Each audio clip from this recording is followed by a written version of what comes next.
Hey guys, welcome back to Matthew's Ballistics. Today we're gonna go do some ammo testing. Hopefully I'll get to actually film some of this. And I just realized that I need another 9-volt battery for the chronograph. So hang on just a second. Alright, so got my 9-volt battery. And today doing some testing with, we're going to do some 6.5 Creedmoor. First test with it is we're going to shoot it in the 60-degree temperature column for our ballistic drop tables that I am developing.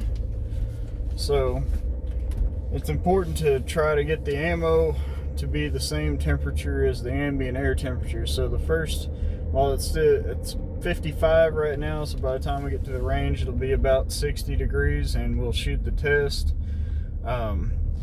with the 95 grain VMAX at 60.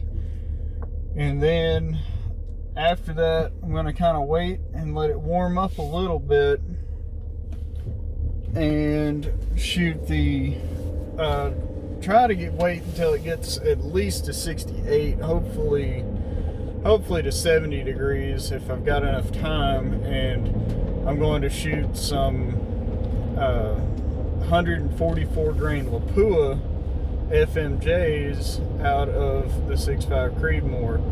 I'm going to the 144 grain Lapua FMJs because I wanted a bullet with a really high ballistic coefficient for long range that will also cycle in my AR-10 platform. So I loaded up 10 rounds to shoot in the AR-10, and I loaded up 10 rounds to shoot in the Uintah Precision UPR-10 upper. So the main thing is I wanted a bullet that I could load to fit in the magazines that's going to perform well both out of the semi-auto AR-10 upper as well as the bolt action UPR-10. So I'll have a 2-in-1 rifle package. It can be both a quote-unquote battle type rifle, or it can also be a quote-unquote sniper rifle system, or long range rifle. So, and I've decided to go with the FMJ because, well, in a typical battle type scenario, that's gonna be what's gonna feed and run the most reliable, because my biggest hiccups have been with the OTM type bullets or the polymer tipped type bullets like the ELDs, or the Burger OTMs, or the actually the ones that I ran the most of, or tried to run the most of for an open tip match, was the Barnes 145 grain match burner. So going to the FMJ, it's got a little bit more rounded of a nose, but it's still got an excellent ballistic coefficient of 0.636, more than capable of getting out to a mile with the UPR-10, and it'll probably be capable of staying supersonic even out of the 16-inch upper out to 1,500 plus yards. So yeah, other than that, I'm going to be testing some more 338 Lapua today. This time I'm using the 300 grain OTMs, but I loaded them to magazine length, so I had to back down on the powder just a little bit. We're going to start at 97 grains and then go up to 98, 99, and 100, as long as we don't see any issues with overpressuring. That's the biggest concern, is at 100 grains, those rounds are kind of compressed, so I didn't load very many of them. But hopefully it works out, and hopefully they feed good and they shoot gun it, and we don't see any overpressuring. So we'll see you at the range.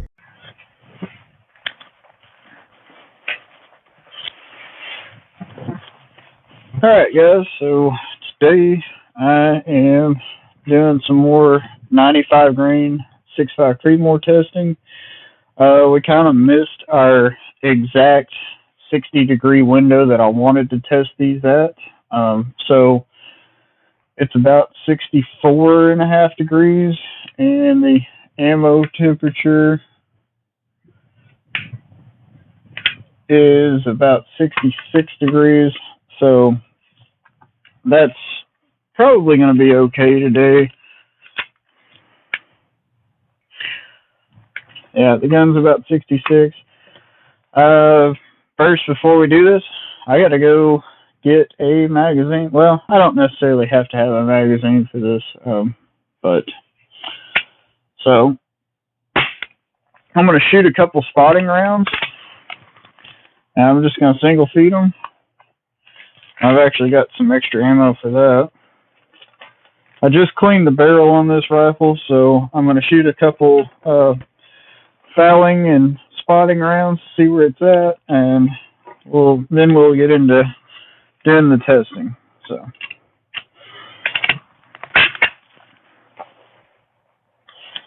let's see. Go ahead and move over to this target, and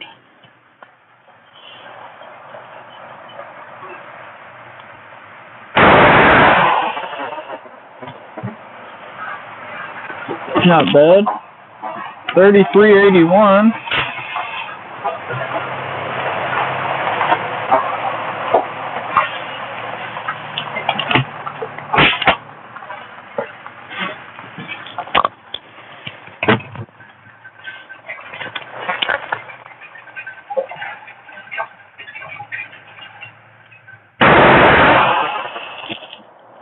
.3352. Go ahead and just shoot 5 rounds to get everything ready.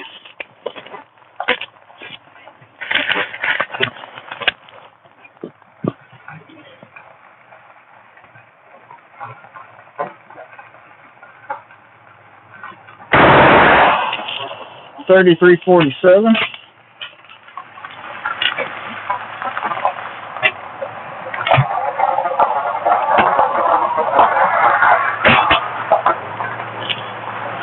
These Urental precision rifles are notoriously hard to close the bolt because of the design, so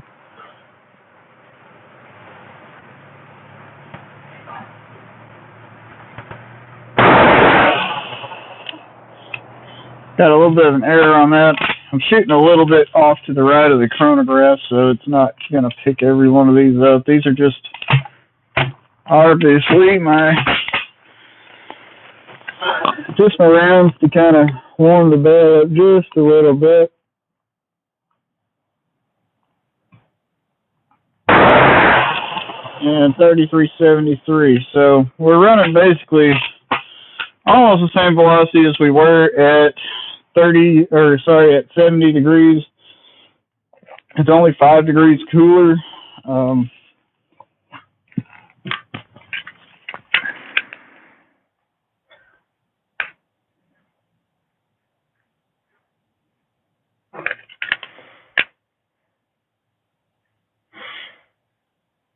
Yeah. See the barrel temp. Oh. About 83 degrees now after 5 rounds. So, all right. From there, let's get on to the target, and we'll go ahead and shoot our recording rounds here. I got 10 rounds to shoot. Record all the velocities and check out the group size. Hopefully we do pretty good. So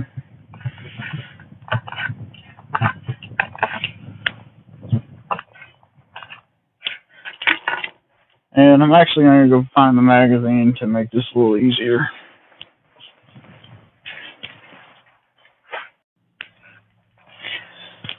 Alright, so I've got our spotting scope set up with the camera on it. Hopefully it stays and doesn't wiggle around too much for you guys.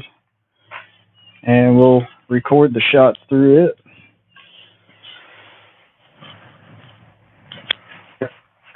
So we're going 10 rounds, 95 grain VMAX, and we're loaded with 43 grains of 4166.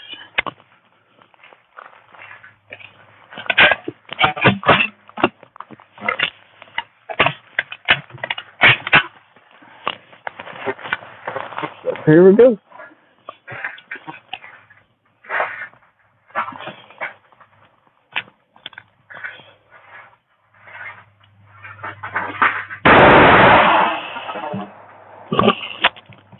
$33.85.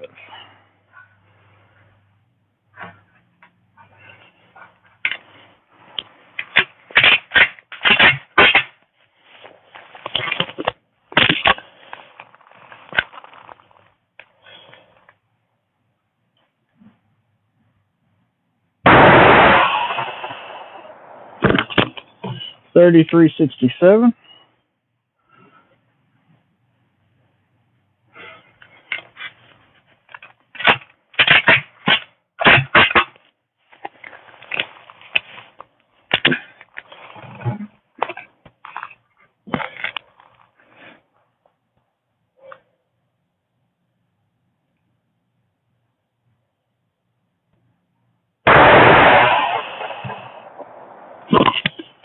$33.79.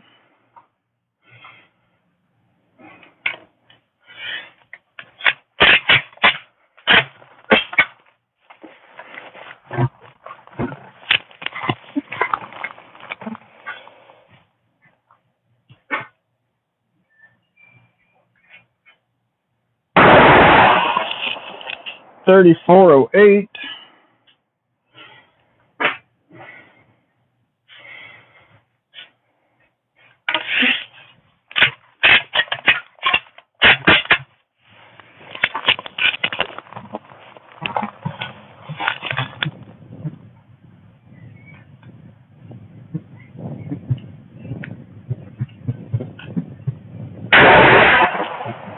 $33.72.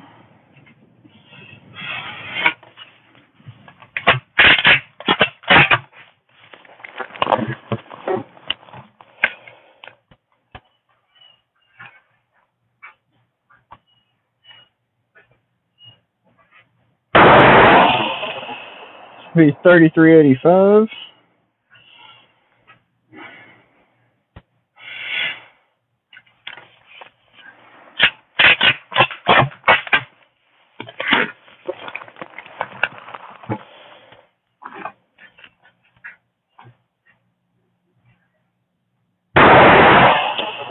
$33.95.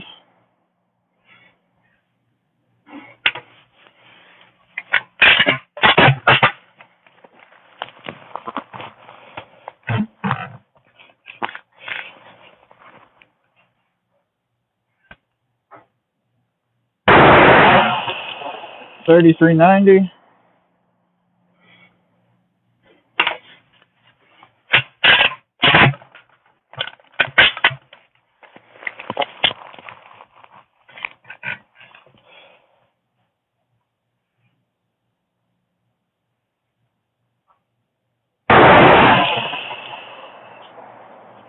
$33.90.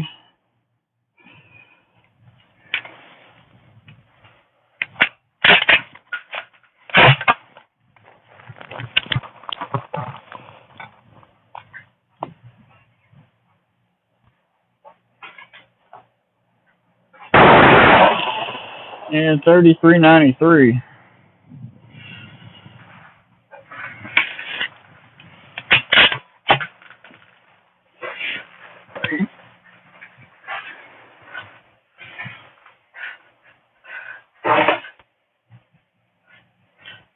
I don't think we did too bad. Let's go get a closer look on the target.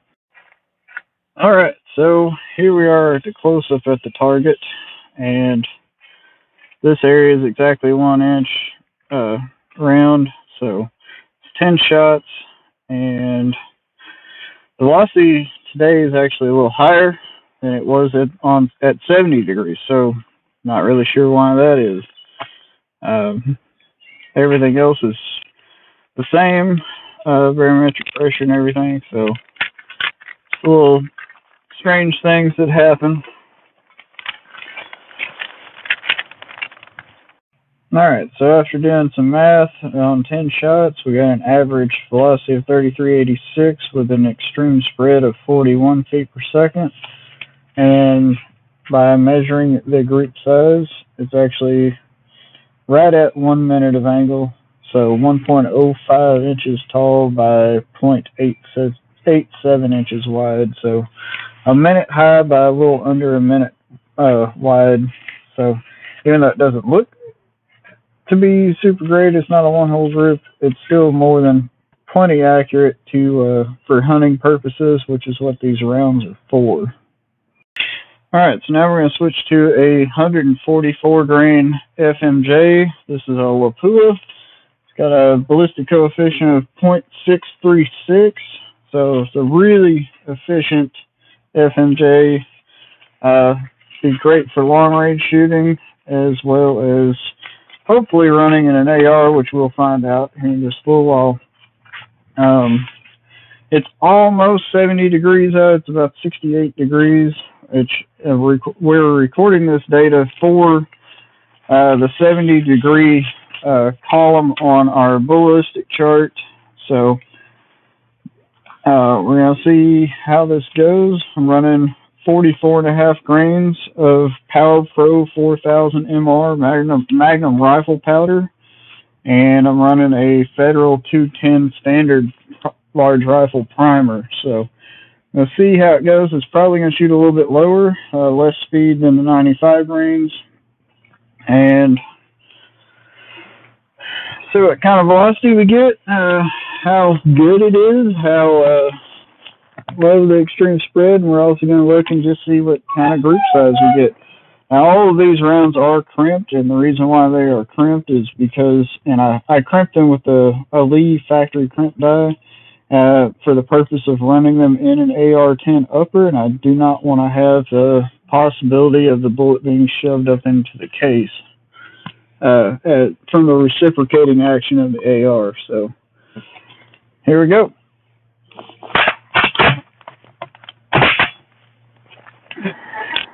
This is going to be round number 1.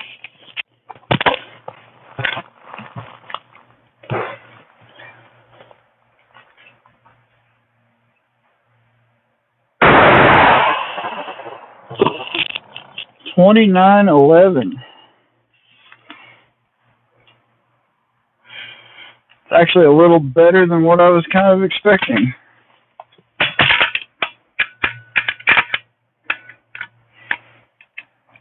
Well, kind of just wanted to look at that primer just to see if yeah, it still looks good. We're not up too much pressure yet, so let's see how this group holds together and see how our velocities do.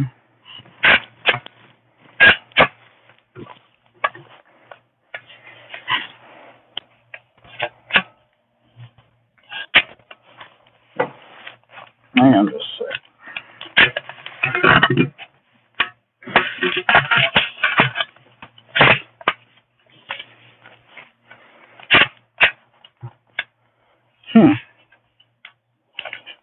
Wonder what's going on with that.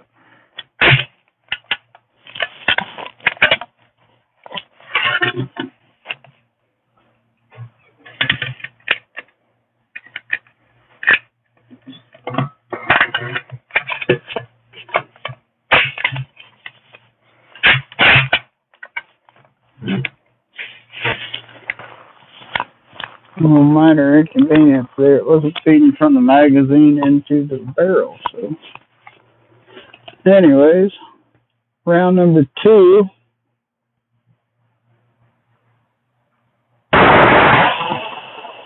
$28.78.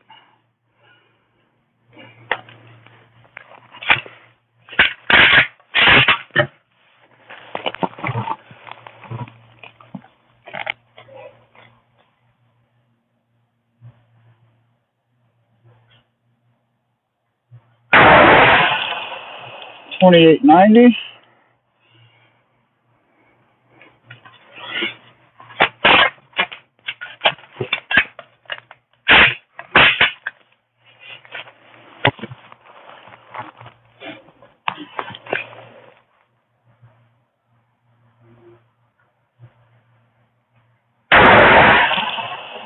$29.01.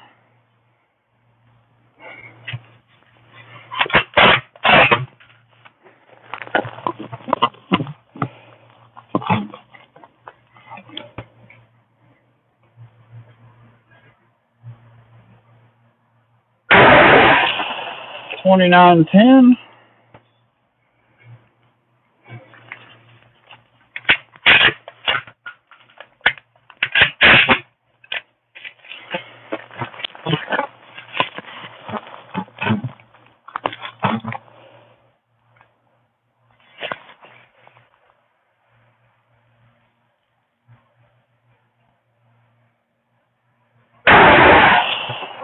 $29.11.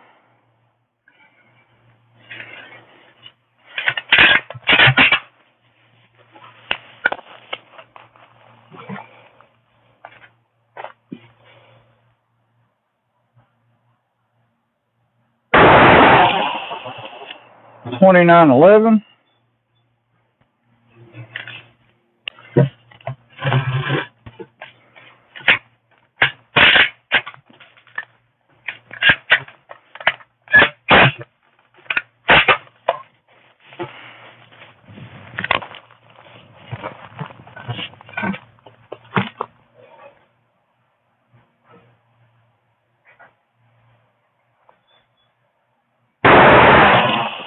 $28.66.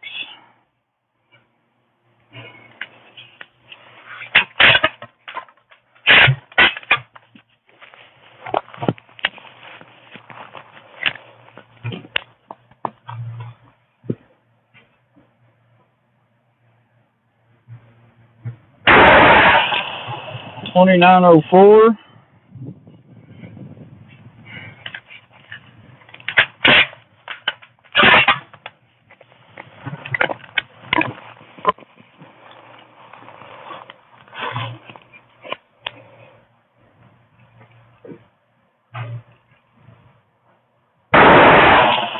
And $28.84.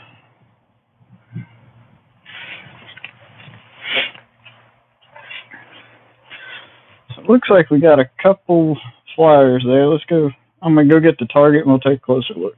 Alright, so we got the target back, and our horizontal dispersion was actually pretty good. It was about 3/4 MOA, but vertical dispersion was good. Horizontal dispersion was 2.46 inches, so that's probably can be tuned out with the barrel harmonic tuner, which is what I'm going to plan to do. Now, as far as our velocity goes, I actually got a higher velocity than I was expecting. I was expecting around 2850 was my guess, and we got 2897 with an extreme spread of 45. Now, if you notice, a few of these rounds were really good. There were 3 rounds that did a 2911, and then there's a 2910, 2904, and then we had a couple under 2900. So aside from that, this was a 10-shot group, and there are only 8 noticeable holes. So a couple of these have 2 rounds that went exactly right through them. So now I'm going to swap the barrels or the uppers on this rifle, and we're going to shoot the same rounds at 50 yards from the AR-10.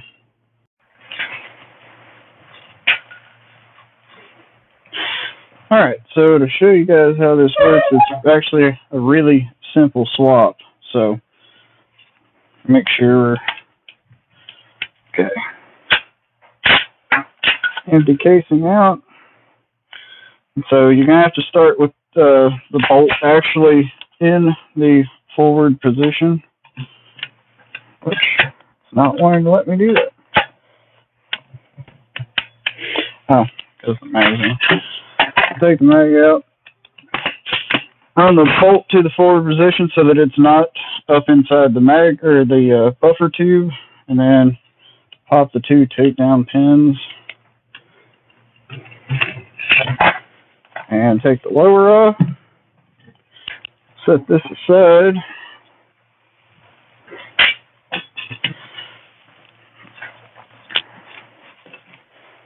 And we're going to stick our AR-10 upper on here. That's all there is to it. I'm going to stick 10 rounds in the mag.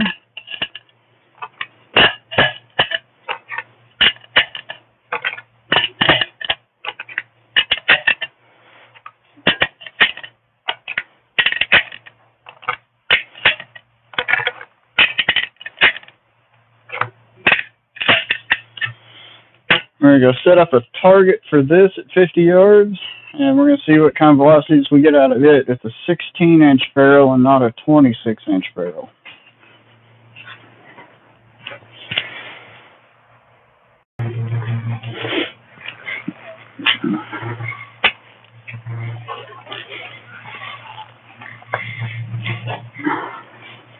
Actually, I know what happened. There is a primer stuck in there.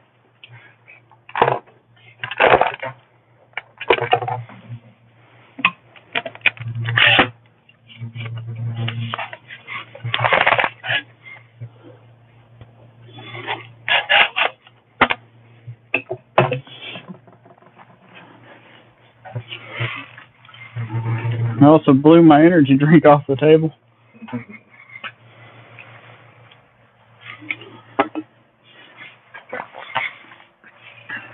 That's not the problem. There's a primer stuck in there. Yeah, I've got to find something to pick it out with.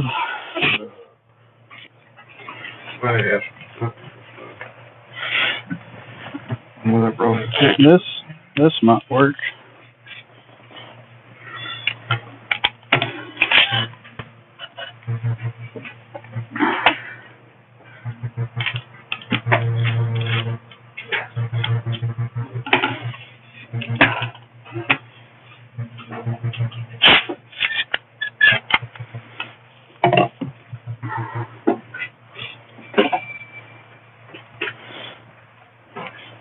Did you blow the primer out? Yeah.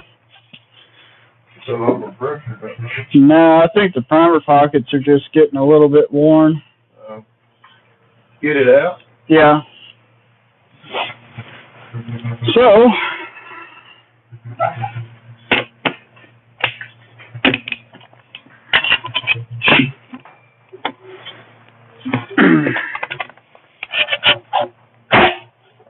there we go. The primer pockets on some of this brass is starting to show its age, and that's one of the things with the 6.5 Creedmoor is with the ones with the large primer pockets. Eventually, will, because of the higher pressure that this cartridge runs versus like a 308, eventually the primer pockets are going to get to where they don't hold primers as well. So this brass that I'm running has been fired 4 to 5 times each, so it's starting to get to where, you know, some of them occasionally I will get one, maybe 1 out of 100 or so will do that, where the primer pocket will, or the primer will come out after being fired. So, but shouldn't have any more issues. Let's shoot a couple more. 2633. 2603.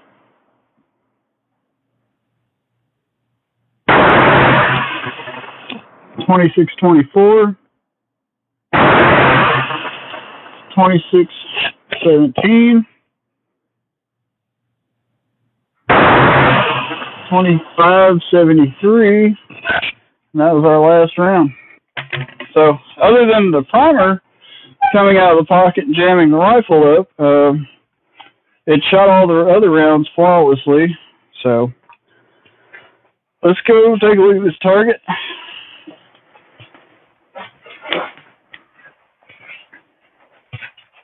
So here's our target. This is at 50 yards, not shooting off a rest or anything, just had my elbows on the table. I want to say that Hellfire brake made a huge difference in the felt recoil on this rifle, and it was much easier to get, you know, to continue shooting without my bruising my elbows on the table or anything.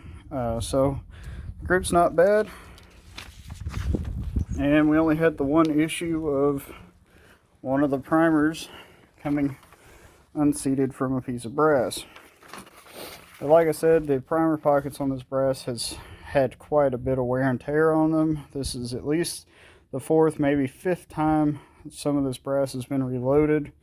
So that piece of brass there will likely find its way in the trash. Alright, last but not least, I'm going to shoot some 338 Lapua. This is more of the 300 grain OTMs. Basically come to recheck the velocity on these because I was getting some pretty high velocities that I think maybe are a little higher than what is realistic the last time I shot it. And also I reloaded these to fit in the magazine. The first loading I did was they were about 3 to 5 thousandths off out of the rifling, but I decided I wanted to get some loaded to magazine length and see if I can get them to feed the mag and shoot really well, and we'll check the velocity on them. So I decided to back the charge down a little bit because it was compressed already at 100 grains, so pushing the bullet further in the casing compresses the powder even more. So back down to 97 grains to start with. And I got 2 rounds at 97, 2 rounds at 98, and 1 at 99, and I've got 5 at 100. As long as I can see them on the pressure, they'll go to the 100 grains. We start at 97.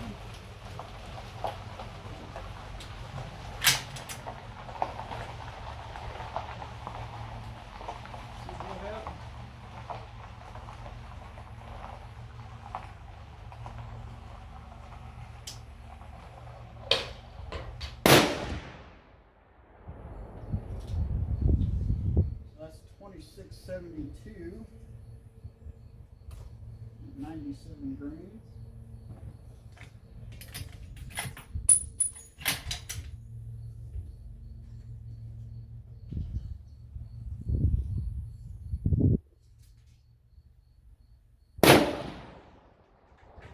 $26.60.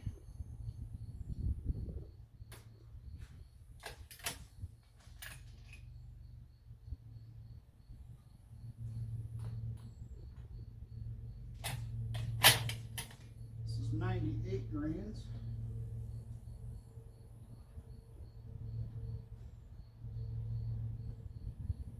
$26.94.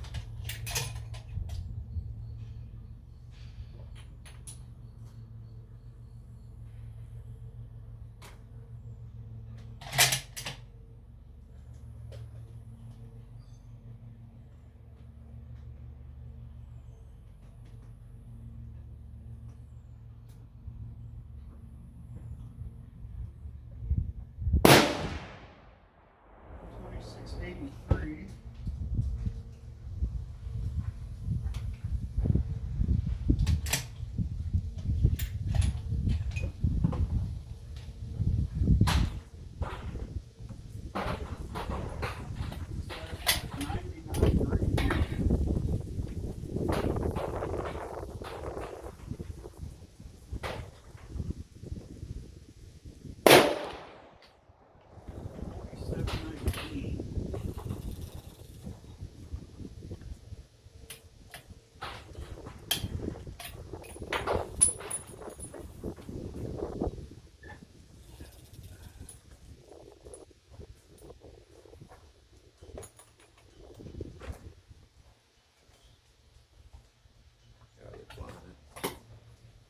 Not too bad.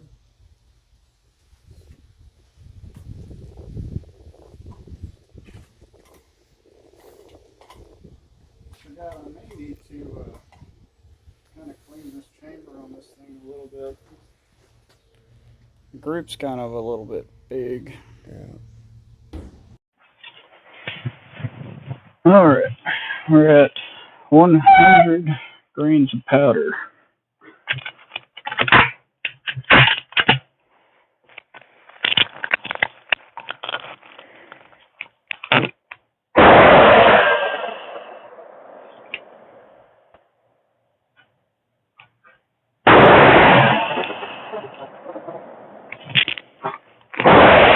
$27.04.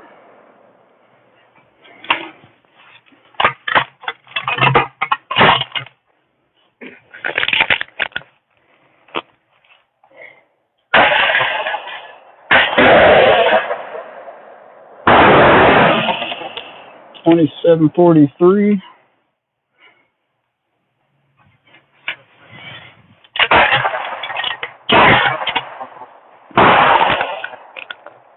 doesn't take much from this road for me to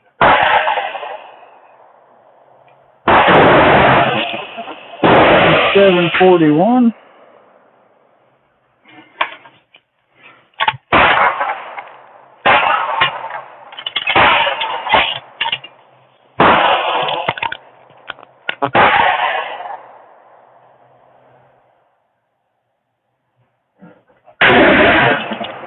$27.28.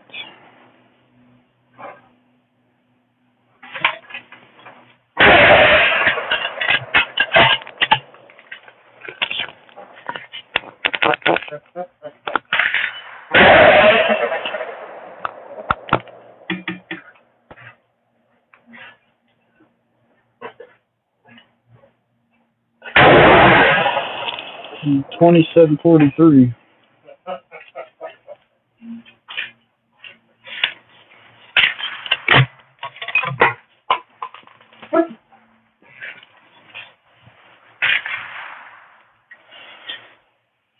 Yeah, it's kind of odd.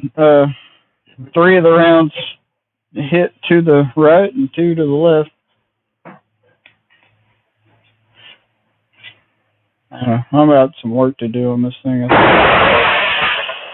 The velocity is good though.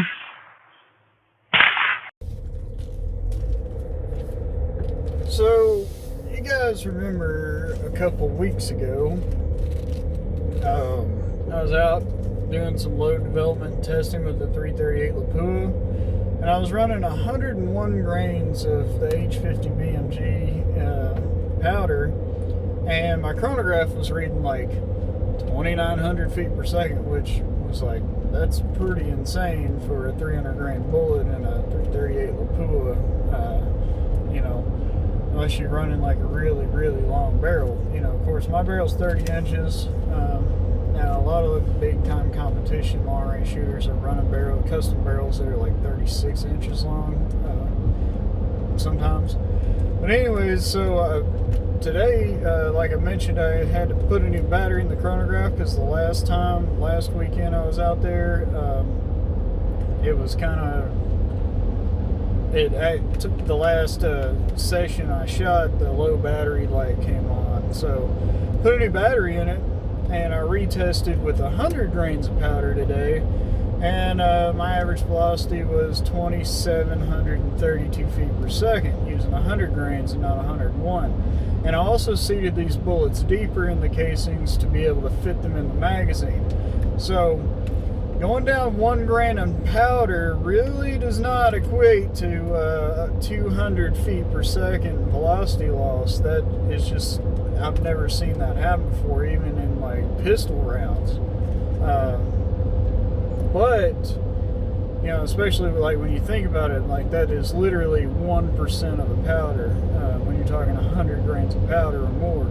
So, and then today the temperature was also not much different. Instead of it being 70 degrees when I originally did the test, we were actually shooting, and it was 67, 68 degrees was what it was. So not really a big enough difference in temperature change to cause 200 foot per second loss, even if you combine that with the less powder. So anyways, at 2730 is what it's saying it's running, and on average. So I think I'm probably going to stick with that for magazine length cartridges for and probably stick with that for loading purposes. I may So anyways, I had to answer a phone call there, but so shooting it and making a magazine length, the pressure basically looked the same as it did when I was shooting 101 grains with the bullets seated out a little longer. I might try to go up in powder just to get a little extra velocity out of it, but with the powder that I'm running, there's just not enough case capacity to get it to run enough velocity, with trying to get it up there at least 2,800. I would love to see it at 2,800. So next weekend, I'm actually planning on, if everything goes okay, I'm probably going to get together with a guy and we're going to go clear an area where we were talking about shooting long range. We're going to clear the little area, clear out a little bit of an area for the target, and then clear out a little bit of an area for the shooting position. Nothing major, just do a little bit of maintenance work out there, kind of clear the brush a little bit. But if we end up not doing that, I'm going to go back out to the range with the 338, and I'm going to try testing these bullets. I'm going to reload another 5 rounds at 100 grains, and then I'm going to do 5 at 100.5 grains, and then do 5 at 101 grains, and you know, just to see what happens. And who knows, it may work out better, I'm not sure. Also, looking at the targets, which I'm going to get into later on in this video, we'll talk about those and actually kind of analyze them a little bit better than I did at the range. But what we've noticed is that they're not looking as good as I want them to, and I don't know.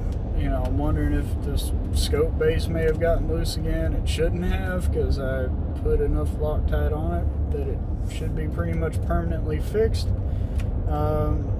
Or, you know, I'm just not sure what's going on with that rifle. It's not grouping the way that it should. So, and then I've also thought about maybe going to a lighter bullet, going to like a 250 grain bullet, but, you know, I can't really find the powder that works best. You know, everything that's worked real good for everybody shooting 338 Lapua has always been like Rotumbo or H1000, you know, that kind of powder. And it's really, really, really hard to find right now. And if you do find it, you almost can't afford it because of price gouging and whatnot. So I don't really know. Other than that, also on the 6.5 Creedmoor, the only hiccup we saw with the AR-10 was, you know, one of those pieces of brass, the primer came out of it, dislodged, and kind of jammed up the next, you know, didn't actually jam the next round. It basically got stuck between the bolt and where the bolt locks in and closes, so it wouldn't allow it to lock and close, which is a good thing, because that way we didn't have an out of battery explosion when I pulled the trigger on it, because I couldn't tell, you know, didn't know. As far as I know, as far as shooting it goes, it felt like it closed and looked like it closed, but it wasn't actually quite closed. And so it had a little bit of an issue there, but that is just due to the primer pockets on this brass. Is like, this is 6.5 brass that has been loaded and shot at least 4 times, maybe even 5 times at this point. And, you know, occasionally this has happened, and I've seen a primer pocket dislodge, or primer dislodge from the pocket, not due to overpressure or anything. It's just due to the fact that, and this is kind of a common deal with 6.5 Creedmoor, especially with the brass that has large primer pockets. The ones that have small primer pockets actually have a little bit longer life as far as being able to hold the primers in place. The large primer pockets, because they've got a little bit more surface area back there, a little bit more area for pressure to build back there, is over time with each firing, it kind of stretches that primer pocket a little bit, because the 6.5 Creedmoor is running a lot of pressure. It's a 65,000 psi round, or at least 60,000 for most commercial uses. So, and then you think about comparing that to a 308, because it's kind of a 308 base case, but the 308 doesn't really run that much pressure. So if you're using brass that's based off of 308, it's gonna probably not last as long, because you're running higher pressures and everything else, and it just more wear and tear. So it's just one of those things you got to keep in mind if you're going to run it in a semi-auto platform, is that occasionally, if you've reloaded the brass quite a bit, you are going to run into an issue where the primer is going to come out and possibly jam your rifle up like it did on me today. Luckily, it was a pretty easy fix. No, no harm, no foul. Just kind of was able to get it out of there, unjam it, so that I could continue shooting. And the gun functioned and shot pretty great. So, anyways, just wanted to hit on that a little bit. Here, after a while, I will get into the targets, and we'll analyze the targets a little better, and and really talk about what was going on. So other than that, pretty happy with the 6.5 Creedmoor, but the 338 still it's still got some work. I need to do some work on it. Alright guys, so let's get into analyzing these targets and our load data a little bit. Today I was able to go back through and using the load data, or the results that I got from testing yesterday, the velocities for all these different bullets and stuff, I was able to get the, map it all out, and then adjust my ballistic charts a little bit for those. So I'm going to get into that. First, let's actually skip into this 95 grain VMAX deal, because this is kind of the most interesting thing. So originally, when I wanted to test yesterday, I wanted to test in the 60-degree range for my ballistic chart. But unfortunately, when we went to go test, we kind of missed the 60-degree window. And it ended up being above 65, so almost, around 68. When I measured the temperature of the ammunition, it was running about 68 degrees, and the temperature of the bench in the shade was 65. So I'm thinking it's really probably about closer to 70 degrees ambient air temperature. And the ammo temperature in the box was running about 70 degrees. So I kind of just did another 70-degree test on all of my ammo. And what I found is with the 95 grain VMAX, the previous time that we had tested at 70 degrees, I got a mean velocity, an average velocity of 3371. And this time when I retested it at 70 degrees, we got an average velocity of 3385. So I just kind of readjusted my chart for 3385 on the for the 70-degree column, and when I readjusted my chart, it extended the range out a little bit, actually to 1,300 yards. But as far as the actual grouping goes, this is our 100-yard group. It's not too bad.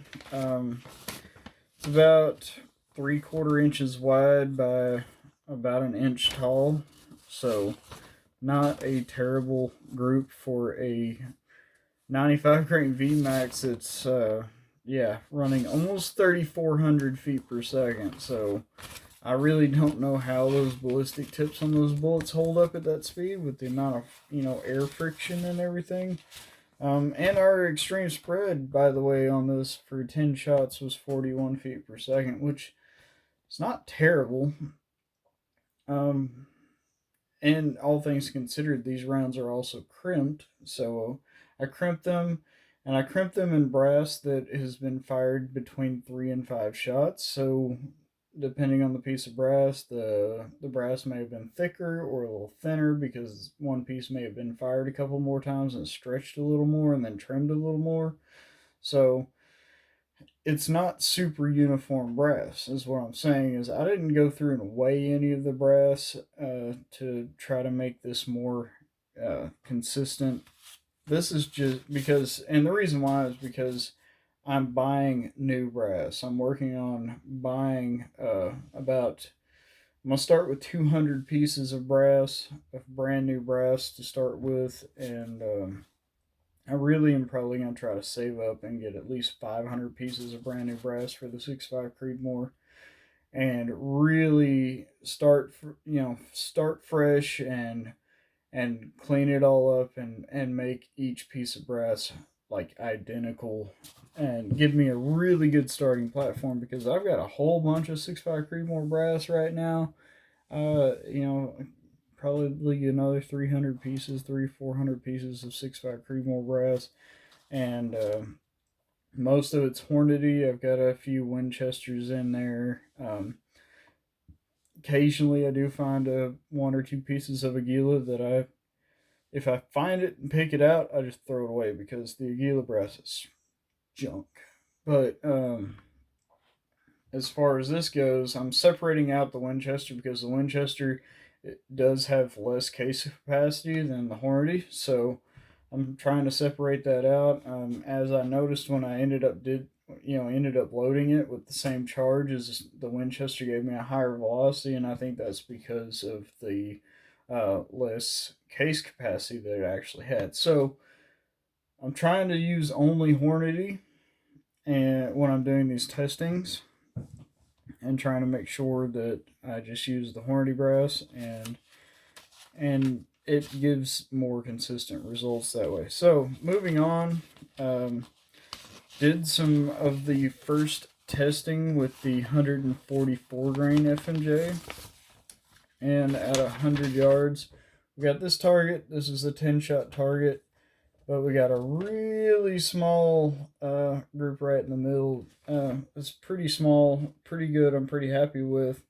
And then I got a few flyers, and I'm not really sure 100% what's up with that.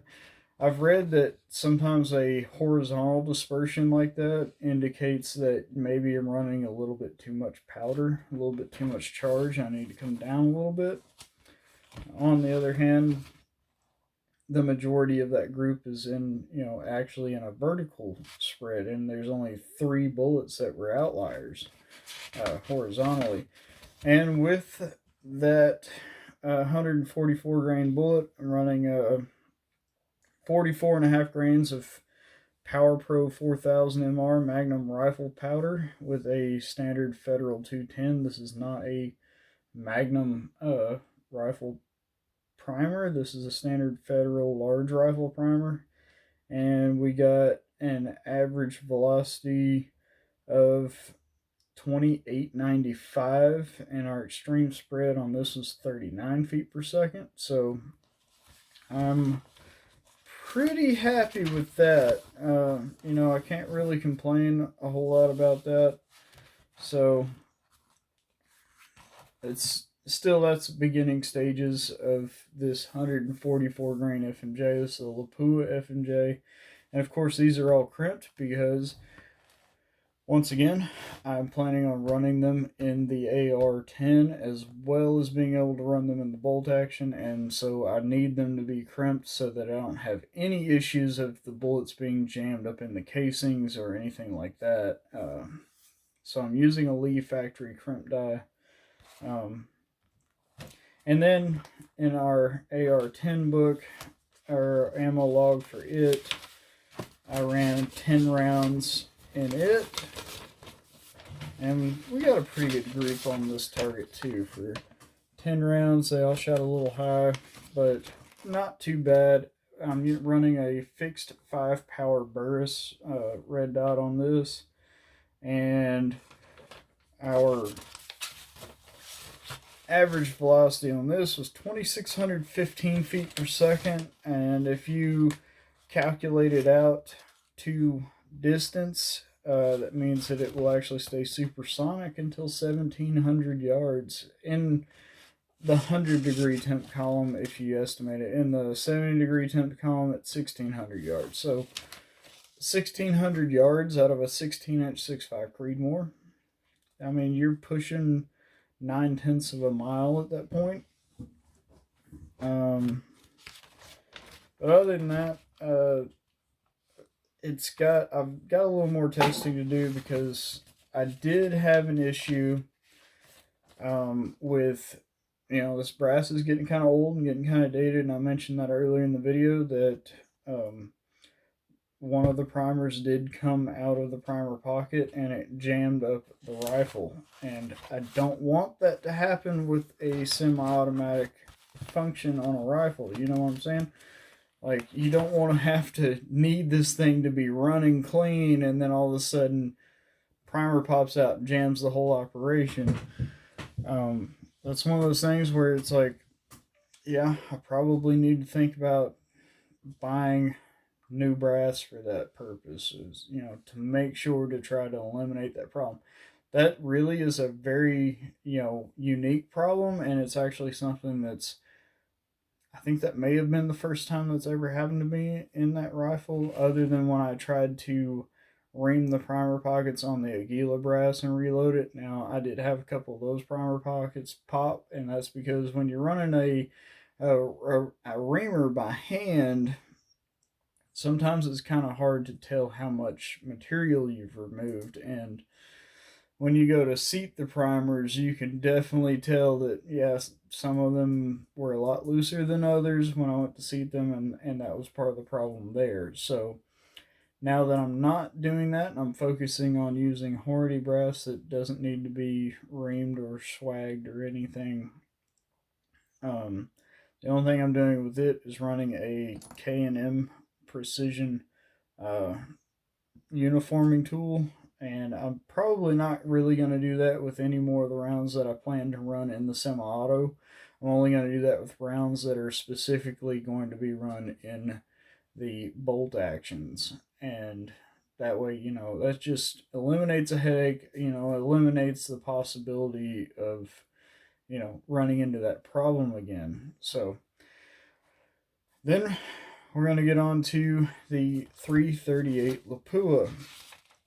So a couple videos ago, or maybe a video or two ago, I was running these 300 grain Burger open tip match bullets, and I'm running them with 100 grains of powder, and I think I also did a test with 101 grains of powder.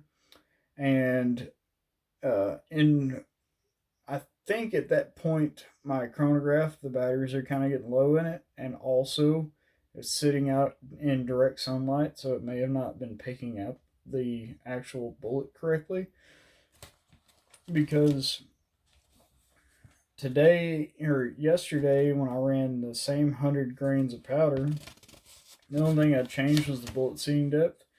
My velocities are actually quite a bit lower yesterday than what they were recorded the last time that I had ran this bullet. And so I really think that the problem was the direct sunlight combination with the low batteries, and it was telling me I was running like 2,900 feet per second. I was pretty excited about it. I was like, man, 2,900 feet per second in our 338 Lapua here that's smoking with a 300 grain bullet. That's impressive, and I'm not even seeing pressure signs or anything. I'm super excited about that. So we went out to retest it again yesterday, and I put fresh batteries in it, and it was slightly, not quite overcast, but it wasn't full sun most of the day. And the reality is that I ended up running a 2,730 foot per second average, and my extreme spread on that was pretty small. It was actually 39 feet per second there. So yeah, not too bad. 2730. The groups were a little weird. So in the first one, because I was seating the bullets deeper and in the casing, because I wanted them to fit in the magazines, I really didn't know how compressed it was going to be and how it was going to affect the pressures. So I decided to start out a little lower. I did 2 rounds at 97 grains, 2 rounds at 98 grains, and then 1 round at 99 grains. And then after that, I did 5 rounds at 100 grains. But this was that first target with 5 rounds, starting at 97, 98, 99 grains. And it grouped the first 3 rounds here, and then the second 2 were over here. So, kind of weird, right? And I didn't really notice it being weird until it did the exact same thing with the 100 grain rounds. Now at 100 grains, did the same thing. It grouped 3 rounds here and then 2 over here. Noticeably a little bit smaller overall, but still it's double grouping in the middle of a 5 round string. So you got 3 rounds that are grouped in one area and then 2 more somewhere else. And we're only shooting 100 yards, so we can't really blame wind for this. It was actually not very windy that day or yesterday. So what I'm going to do is I'm going to start out again. I'm probably going to load 10 rounds at 100 grains and shoot a full 10 round group and see what happens. And then, go up maybe a little bit, because sometimes this could have something to do with powder charge, maybe a little too light when it starts double grouping like that, from what I've read. Of course, I don't know. You can read things all day, and they may ring true for one person and one rifle and one bullet type and one charge and all that. But when it goes to like somebody else, a different guy like me, that may not have anything to do with what's happening to mine. So I don't know. The groups aren't super tight, but if I can squeeze them down to 1 minute of angle at this point, I'll be happy. I know that I'm not running Rotumbo with the 285 grain ELDs that gun loves so much. For the purpose, for the primary reason that I can't find Rotumbo anywhere and haven't been able to. And then people have also said, well, if you can't get Rotumbo, why don't you try H1000? Well, it's the same thing. You can't buy H1000 powder right now. If anybody's got H1000 powder, it's because they bought it pre-pandemic and they've just got a hoarded up bunch of it. So for me, I'm either going to be stuck running H50 BMG or US 869, which I am planning to try to retest some US 869 powder with the 300 grain bullet, because there is actually some load data for it. And before, when I tried to use it, I was trying to use it with a 250 grain bullet and a 285 grain bullet, but the only load data published for it was actually for a 300 grain Sierra match cane. So I figure it will be pretty close if I run it with the 300 grain burger. And so I may try to test some of that out. But, you never know. Hopefully it works out. Hopefully, I'm still working on this, trying to figure something out. But as good as the 6.5 is running, probably, when we get ready to go out and actually shoot out to about 1370 at 1400 yards, probably going to take the 6.5, because at least I know it's going to shoot a minute of angle or less, and it'll be probably a little bit easier to get it to the target than versus that 338 that shoots about a minute plus some, as is right now, because I don't know, it's kind of real finicky, real particular on what it likes. So that being said, I hope you guys have a good rest of your evening, and we'll see you next time in the next video. Also, if you didn't see the poll on the YouTube, I'm actually doing a poll right now to possibly change the name of the channel, and I'm thinking something like EL Arkansas, because I'm getting into extreme long range shooting and I live in Arkansas, so it kind of makes sense. And it would be, it kind of flows, like you kind of little play on words there, like EL Arkansas, man. That's what's up. Matthews Ballistics, yeah, that has to do with my last name. It's Matthews, but I kind of don't want to put my name on it, although, as far as all this load development and stuff goes, this is all done by me and my research.